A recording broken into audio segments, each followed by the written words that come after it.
അശോകൻ എന്നുള്ള വളരെ അനുഗ്രഹീതനായിട്ടുള്ള നടന് മലയാളിയുടെ നടുവിൽ സാന്നിധ്യം കുറഞ്ഞു വന്നു. എവിടെയൊക്കെ ഒരു തിരുത്തലുകൾ വേണം, അല്ലെങ്കിൽ കാലത്തനുസരിച്ച് ഞാൻ മാറേണ്ടതുണ്ട്. എവിടെയാണ് എനിക്ക് പോരായ്മ പറ്റിയത് എന്നൊരു ആത്മപരിശോധന നടത്തി.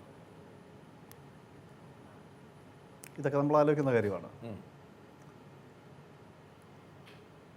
പക്ഷേ നമ്മളങ്ങനെ ആത്മപരിശോധന നടത്തിക്കൊണ്ടോ തെറ്റുകളുണ്ടെന്ന് മനസ്സിൽ ധരിച്ച് തിരുത്താൻ ശ്രമിച്ചാലോ അതുകൊണ്ടും സിനിമയായിട്ടൊന്നും പ്രത്യേകിച്ച് വലിയ ബന്ധമോ പ്രയോജനം ഉണ്ടാവുമെന്ന് ഞാൻ ധരിച്ചിരുന്നില്ല.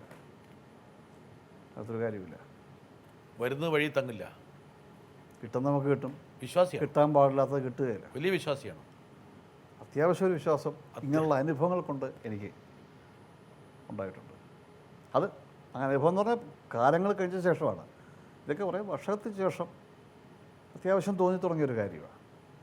അല്ല, ഞാൻ അത് പറഞ്ഞുകൊണ്ട് ചിലപ്പോൾ അത് കിട്ടിയില്ല, ഇത് പറഞ്ഞത് കിട്ടിയേനെ എന്നൊക്കെ ഒരു ധാരണ പലർക്കും ഉള്ള പോലെ എനിക്കുണ്ടായിരുന്നു. പക്ഷേ അതിലൊന്നും അല്ല കാര്യം. കിട്ടേണ്ടത് നമുക്ക് കിട്ടും. കാരണം എല്ലാവർക്കും ആ തെങ്ങ കിടക്കുന്നത് മാങ്ങയാണ് എന്ന് ഒരാൾ പറഞ്ഞു കഴിഞ്ഞാൽ ശരിയാ എന്ന് പറഞ്ഞാൽ അയാൾക്ക് സന്തോഷമോ ആ സന്തോഷം കൊണ്ട് പറയുന്നവൻ എന്തെങ്കിലും ഗുണമോ കിട്ടുമെന്ന് ഒരിക്കലും ഞാൻ വിശ്വസിക്കുന്നില്ല. മലയാള സിനിമയിൽ ഒരുപാട് പരീക്ഷണങ്ങൾ നടക്കുന്നുണ്ട്, പല രൂപത്തിലും ഭാവങ്ങളുണ്ട്. എവിടെ അശോകനെ കാണാനില്ല.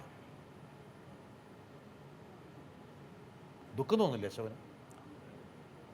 വലിയ ദുഃഖമൊന്നും ഇപ്പോൾ തോന്നാറില്ല മനസ്സ്. കാരണം ഈ സിനിമകളുടെ അവസ്ഥയെന്ന് പറഞ്ഞു കഴിഞ്ഞാൽ ആരും സ്റ്റഡിയായിട്ട് ഒരു കാലം സ്ഥിരമായിട്ടൊന്നും കിട്ടില്ല. അങ്ങനെ ഉള്ള എത്ര പേരുണ്ട് അങ്ങനെ മലയാള സിനിമയിൽ? എക്കാലം ഒരുപോലെ നിൽക്കുന്ന വളരെ വിരലിലുണ്ടാവുന്ന കുറച്ച് പേര് മാത്രമേ കുറയാൻ പറ്റുള്ളൂ. ബാക്കിയുള്ളവർക്കെല്ലാം അങ്ങനെ രണ്ട് പടം വന്നാൽ ഒരു പിന്നെ അടുത്തൊരു കുറച്ച് കാലത്തേക്ക് പടം ഉണ്ടാകും. അങ്ങനെ പറഞ്ഞ് അശോകൻ സ്വയം ആശ്വസിപ്പിക്കാൻ ശ്രമിക്കുകയാണ്. അല്ല, ഇത് തന്നെ നമ്മൾ ആലോചിക്കുമ്പോൾ അങ്ങനെ നമുക്ക് ആശ്വസിക്കുന്ന ഒരു വലിയൊരു ഒരു ഘടകം അതാണ്. നമ്മൾ അത് ദൈവം തന്ന ഒരു ശക്തിയായിരിക്കും ഒരു. പക്ഷേ ഒറ്റ ഗ്രാഫിൽ സ്ഥിരമായിട്ട് അല്ല പോകണം എന്ന്, കാരണം നേരത്തെ പറഞ്ഞ കുറേ കാര്യങ്ങൾ തന്നെ ഞാൻ ആലോചിച്ച് സന്തോഷിക്കാറുണ്ട്. കാരണം മലയാള സിനിമയിലെ എണ്ണപ്പെട്ട ഏറ്റവും പ്രധാനപ്പെട്ട കുറേ സംവിധാന പടത്തിൽ അഭിനയിച്ച് അങ്ങനെ കുറച്ച് ക്യാരക്ടർ ചെയ്തു എന്നൊരു വലിയൊരു ജീവിത ലൈഫ് ലോങ് ഒരു കോംപ്ലിമെൻ്റാണ് ശരിക്കും. 100%. അതായത് നൂറുകണക്കിന് സിനിമകളിൽ അഭിനയിച്ചിട്ടുള്ള ആൾക്കാർക്ക് പോലും അവകാശപ്പെടാൻ പറ്റാത്ത കഥാപാത്രങ്ങളെ പ്രദാനം ചെയ്തൊരു വ്യക്തിയാണ്. അതുകൊണ്ട് പല ഗ്യാപ്പുകൾ വന്നാലും അങ്ങനൊരു സംഭവം ഉണ്ടല്ലോ എന്ന് നമ്മൾ ആശ്വസിക്കാറുണ്ട്. അതിനെ വെച്ച കാര്യമുണ്ടോ എന്നല്ല ഞാൻ പറയുന്നത്. ഇപ്പോൾ ഞാൻ പറഞ്ഞു 95 മുതൽ എൻ്റെ പടങ്ങൾ ഗ്രാഫിന് താഴെയായി. പിന്നെ ഞാൻ സിനിമയിലൊക്കെ എൻ്റർ ചെയ്യുന്നത് 2005 2006 വീണ്ടും എൻ്റർ ചെയ്യുന്നത്. അപ്പോൾ ഒരു 10 വർഷം എന്താ ചെയ്ത അശോകൻ?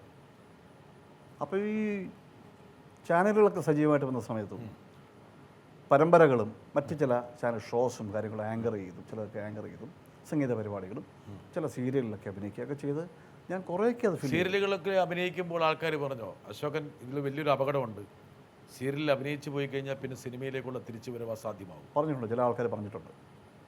ചിലർ നിങ്ങൾ എന്തിനാണ് സീരിയൽ അഭിനയിക്കുന്നത്, നിങ്ങൾ സിനിമയിൽ അഭിനയിക്കേണ്ട ആളല്ലേ, അത് ശരിയല്ല എന്നൊക്കെ എല്ലാം പറയാറുണ്ട്. ആന മെലിഞ്ഞാൽ തൊഴുത്തി കെട്ടുമോ? ഞാൻ അങ്ങനെ ചോദിക്കുകയും ചെയ്തിട്ടുണ്ട്. ഈ ചോദ്യം ആ ചോദ്യത്തിൽ നമ്മൾ കിട്ടുന്ന അത് ഏറ്റവും വലിയ ഒരു വിധത്തിലൊരു കോംപ്ലിമെൻ്റ് കൂടാണ്. സിനിമയിൽ ദൈവാധീനത്താൽ അങ്ങനെ കുറച്ച് ഒരു ഇമേജ് ഉണ്ടാക്കിയ ഒരു കാര്യം ഞാനിപ്പോൾ ആലോചിച്ച് പോകാറുണ്ട്. അല്ലെങ്കിൽ അവരങ്ങനെ എന്നോട് ചോദിക്കണമെന്നില്ല. ഒരു പക്ഷേ എന്തെങ്കിലും ചില ക്യാരക്ടർ ചെയ്ത് അങ്ങനെ ഒരു ഇമേജ് ഉണ്ടാക്കിയിരുന്നെങ്കിൽ ഒരു പക്ഷേ അങ്ങനെ ചോദ്യം ആരും ചോദിക്കില്ല. ഈ പറഞ്ഞവരുടെ പടങ്ങളിൽ അഭിനയിച്ചുകൊണ്ടാണ് അങ്ങനെ ചോദ്യം ചോദിക്കുന്നതും നമുക്ക് വിഷമം ഉണ്ടാക്കുന്നത് അതുകൊണ്ടാണ്. ഒരു 10 കാലം പ്രത്യേകിച്ച് അശോകനെ പോലുള്ള നിറയൗവനമുള്ള, യൗവനം ഉദ്ദേശിക്കുന്നത് വയസ്സിൻ്റെ കാര്യത്തിൽ മാത്രമല്ല, രൂപത്തിൻ്റെ കാര്യത്തിൽ, ഭാവത്തിൻ്റെ കാര്യത്തിൽ, ചേഷ്ടകളുടെ കാര്യത്തിൽ, സ്വഭാവം അങ്ങനെയൊക്കെ തന്നെയല്ലേ? അതെ. അങ്ങനെ ഒരു നടൻ 10 വർഷക്കാലം സിനിമയിൽ നിന്ന് പരിപൂർണം ഉദ്ദേശിക്കുന്നത് ഏറെക്കുറെ ഔട്ടായി പോവുക എന്ന് പറയുന്നത് ഒരു ദുരന്തമാണ്, ട്രാജഡിയാണ്. ഒരുപാട് പേര് ചോദിക്കുന്ന കാര്യമാണ്. ചോദിച്ചിരുന്നു എന്നോട്. ഭാര്യയും മോളും എന്ത് പറഞ്ഞു? ഇടയ്ക്കൊക്കെ അവർ സംസാരിക്കാം. അതാ എന്ത് പറ്റി അങ്ങനെയാണെന്നുള്ള പടമൊന്നും ഇല്ലേ ഇപ്പം, എന്താ പറ്റി? അല്ല, അവൾ ജനിച്ച സമയങ്ങളിൽ പടങ്ങൾ പോലെ തന്നെ ഞാൻ കുറേ TV സീരിയൽ കണ്ടാണ് അവിടെ ഓർമ്മ. പിന്നെ വന്നാണ് അതിന് ശേഷമാണ് സിനിമകൾ മുമ്പ് വെച്ച പടങ്ങളും പിന്നീടും ഒക്കെ കണ്ടു തുടങ്ങിയത്. അതുകൊണ്ട് അവർക്കതൊരു വലിയൊരു കാര്യമായിട്ട് എനിക്ക് തോന്നുന്നു. കൂടുതൽ അവർക്ക് അറിയില്ല.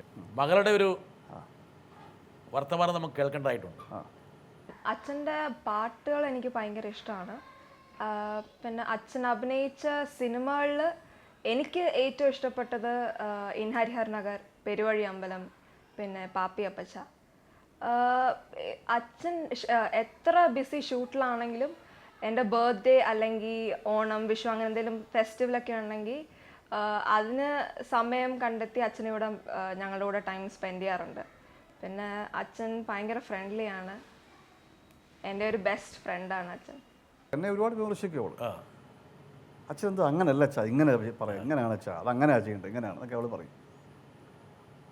അവൾ പാട്ടുകൊണ്ടൊക്കെ തന്നെ പാട്ടുകൾ തന്നെ ഇപ്പോഴത്തെ തലമുറയുടെ സംഭവങ്ങളുണ്ടല്ലോ.